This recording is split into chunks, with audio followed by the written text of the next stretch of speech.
Like, I mean, I think Steve probably gets it the most.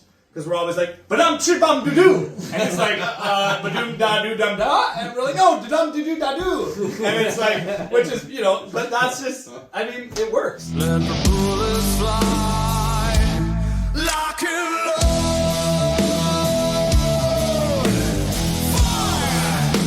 Well, lock and load, boys. Song's been out Lock for... and load. Holy cow. Lock But and Dakota load. brought this to the... He actually did the drum parts on the garage band thing. He's like, can you do that? I remember that. Wait, what? What? Yeah, dude. This is before you even got back with us when we first got back together. And when Jamie wasn't around for Lock and Load, right? Right. So Dakota walks in. It's just me and him there at the back of Chrysler there where the drums are set up by the back door. He's like, can you do the psst, psst? And I'm like, okay, I can start playing. So he That's brought hilarious. that. I He just brought that needed on his Steve to garage have band that recording, timing. Jamie. He It was wasn't getting the timing. He was doing Right. something different, which Right. worked. But I was like, no, like try this. Showed him on the fucking pad. On I was the like, beat look pad. at do this. right. And all of a sudden he hits it, and then from there it was just It was the downhill. song. The chorus Yeah.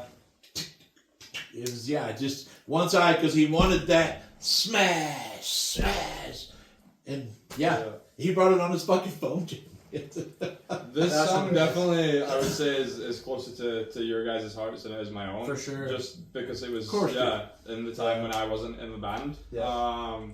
But I think Yeah. what I brought to the table on the bass side of things, It changed the whole song. it changed it up. The whole Because we song. recorded it with you. Yeah. Yeah, of course. Yeah. Yeah, I mean, it 100%, definitely, 100%. definitely, it completed the song for sure. You opened it up more with what I thought. And you I did. hadn't even I hadn't even written all the lyrics Yeah. as well. So we also finished lyrically the song together, Mm-hmm. all back together. Yeah. Had we even touched the song at all before we He split didn't up? want nothing to do with it. No. No, dude, we hadn't touched it before. No, that we was split up. This when, was after he had. So been, you wrote it. I wrote it. I Yeah, actually he brought wrote it that on thing GarageBand. into rehearsal. Yeah, right, And right. then Marshall came on board. Right. And then we hired Conroy for a couple of gigs. Right. And Conroy started doing some of the bass lines. Yeah. But it was all just. But he was doing bass lines to his riff. I mean, It was just root strictly. notes. It was very Right. like. Yeah, getting it through for live Yeah, it was stuff. just It's filling still out off of what sound. he did. Okay. 100%. And then I think Interesting. Okay. like the turning point, at least for me, was when we jammed it with Jamie, and when Jamie hit that rundown. Yeah, I mean, you actually made it a full song. Yeah, like adding that, like it was once again, I think all of us were like, oh, that's the funk flair Jamie brings, There you and go, that's right. what it needed. I And definitely. that's why it got to the point it got to. Yeah. That definitely solidified for me. It's all of us or none of us.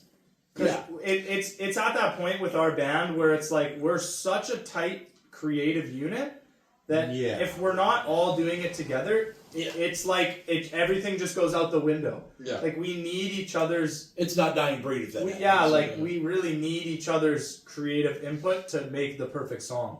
Yeah. And when we don't have that, it doesn't work at all. Mhm. Like it really doesn't. Well, and I think that's where you were at too when the band split up. And I thank you and I'm grateful for you saying that at the time you did with when you guys were talking of, hey, should we get Dying Breed going again? Yeah. And I think you piped up and said, I'll do it, but I'm only doing it if it's all four of us. Yeah, like That's there's the only way it's gonna work. it's got to be with Jamie. Yeah. It can't because it just I think that really when we were starting to play with other people, it was instantly clear like this isn't Yeah, gonna this work. isn't fun. fucking- It's This just isn't- it It's wasn't fake. fun. This It is- didn't it's sound not the good same. Yeah. and it's nothing against them. It's just we have to be the four of us Yeah. because that's how our creative like process works. Mhm. Like we just feed off each other so good, and Yeah. I mean we're a vibe band. Yeah. We're True. not. That's why I mean like probably because we aren't a cover band. Like we only create, you know, and we do play occasional covers for fun, but it's just without that creating, it's just not there, and I think we just get bored. Yeah. I think we really push each It's other's routine. abilities as well. Yeah, it's routine. Like there's been a lot of times, especially recording this album, that I've played a solo and Jamie will instantly just go, yeah, no, absolutely not, you can do better than that.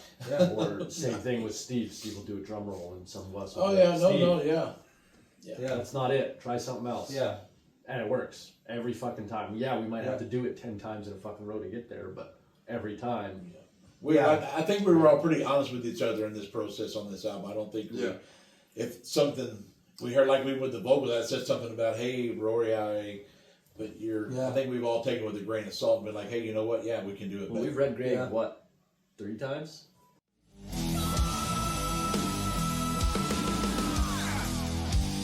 Hearts of men fade away. Yeah, like What's this? I think when we first started recording, and we recorded Lock and Load first, right? Yep. That was the first song that we did together. The biggest majority of the, I would say, frustration or growing pains happened during Lock and Load. Because you weren't there. Because, well, not, or more so in the recording process, it was because we were trying to find our dynamic in the studio together. Oh, right. Like rebuild that, whatever. Yeah, like, you know, we did Comeback Kid, but we took a whole day to do that one song, right? Yeah. Whereas this, it was very different where, you know, we're doing drums on one weekend, coming back, revisiting, we're starting drums on a different song, coming back, revisiting. So, yeah, those first couple of songs, that was where It was grueling. I think those red gags kind of happened, where we were finding our relationship in the studio as a band, rather Because than... we've never really done it. Well, yeah, because we were doing it ourselves. Yeah. And instead of having someone like John or Dan or someone to be, guiding you, we're guiding each other. Yeah. And we And weren't learning. Yeah, we weren't at the camp. And We had to having go to work the difficulties next day. with Yeah. like just sound equipment. Yeah. Yeah. So was tough. I think you know, definitely just from like a recording standpoint, we developed a different relationship as a band that Totally. we'd never really got into before. Yeah. And There were no red gags at the cabin Yeah. because we were having a good time. Yeah, but in the studio, it was more so that acceptance of like, you know, we're gonna have different opinions. We're gonna hear stuff differently. We're gonna think something sounds better, and you're gonna be like, no, this sounds better. You know, That's definitely the find benefit that of having a happy sound medium. engineer. Yeah, Yeah. yeah. True. But We again, had to be To our bass player, mediate. thank you. I think we very quickly found our place Yeah, we did. in there and found a good dynamic and a good relationship where we could communicate and like we were saying, And it go worked. back and not sell and be like, no. Yeah. Or I think that take, man, I think you could have done Yeah, it better. Yeah, Or, not settling. Dakota, That's been our like, motto. you know, that guitar solo works, don't get me wrong, but I think it could be better. Well, it's You the know? gut feeling, and we're truthful with each other about our Yeah, gut feeling. yeah. Like, you know, I might not, like, Steve might say, well, what about this one? And then I might try it and be like, no, You know what? right? Yeah. But then it's whatever. I'm not upset at him for suggesting something different, and he's not upset for me for not No, feeling it, no. right? It's just, Yeah. I think to truly be successful in a band, you have to try each other's, you know, opinions out. Yeah. And then, you know, whatever your individual instrument is, ultimately you'd be like, it just sucks. I don't like it. Yeah. And you have to respect each other's instrument, right? Mhm. I mean, like, we're both guitar players, but you're the guitar player in the band and the better guitar player. So, you know, I might have an idea. It's not always going to work. But ultimately, it's your decision, Mm-hmm. right? Like, and that's kind of how I like it to be. Yeah. Like, you know, even though I might be like, well, what about this? Like, if you're not liking it, well, you have to play it every That's the thing, is show. nobody wants to play something they don't want to play. No, exactly. Yeah, yeah. And vice versa with all of us, right?